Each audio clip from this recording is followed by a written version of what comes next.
আজকের ভিডিওতে আমরা এমন এক ফুল নিয়ে আলোচনা করব যে ফুলের নাম শুনলেই আপনার শরীরে কাঁটা দিয়ে উঠতে পারে। কি অবাক হচ্ছেন? আসলে ফুলের নামটাই কাঁটাযুক্ত। বলছিলাম কাঁটা মুকুটের কথা। তবে নামটা একটু অদ্ভুত শোনালেও এই ফুলের সৌন্দর্য কিন্তু এক কথায় মনোমুগ্ধকর। ফুলের পরিচিতি: কাঁটা মুকুট, যাকে বলা হয় ক্রাউন অফ থর্নস, একদিকে যেমন সৌন্দর্যের প্রতীক, অন্যদিকে এটি একটি ঐতিহাসিক ফুলও। এর বৈজ্ঞানিক নাম ইউফোরবিয়া মিলি। আসলে মনে করা হয় খ্রিস্টান ধর্মে যিশু খ্রিস্টের মাথায় যে কাঁটার মুকুট পরানো হয়েছিল তা এই উদ্ভিদ থেকেই তৈরি।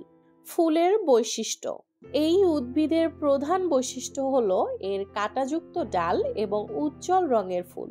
লাল, গোলাপি, হলুদ বা সাদা যে কোনো রঙের ফুল আপনার মন জয় করতে বাধ্য, আর এর সবুজ পাতাগুলো পুরো গাছের সৌন্দর্য আরো বাড়িয়ে তোলে।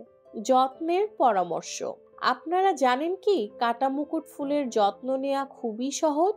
এই গাছটিকে রোদে রাখুন, কারণ এটি সরাসরি সূর্যের আলো পছন্দ করে।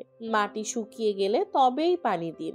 বছরে 2 থেকে 3 বার সার দিন, তাহলেই ফুল ফোটার সম্ভাবনা বাড়বে।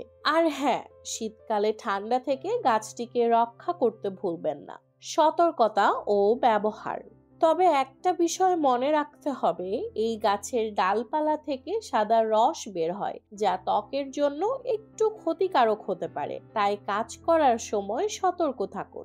বাগান সাজানো থেকে শুরু করে বাড়ির ভেতরে টব লাগিয়ে রাখুন, এটা আপনার চারপাশে একটা দারুণ পরিবেশ সৃষ্টি করবে। কাঁটা মুকুট ফুল শুধুই একটি গাছ নয়, এটি আপনার চারপাশের সৌন্দর্য আর ইতিহাসের এক অন্যরকম মেলবন্ধন। এমন একটি গাছ কি আপনার বাড়িতেও থাকার কথা নয়? কমেন্টে জানিয়ে দিন। আর এমনই সব মজার মজার তথ্য জানতে আমাদের ষড়ঋতু হর্টিকালচার চ্যানেলটি সাবস্ক্রাইব করুন, লাইক দিন আর বন্ধুদের সাথেও শেয়ার করুন। আবারও নতুন কোনো এক ভিডিও নিয়ে ফিরে আসবো। ততক্ষণ পর্যন্ত সুস্থ থাকুন, সবুজ থাকুন। ধন্যবাদ সবাইকে।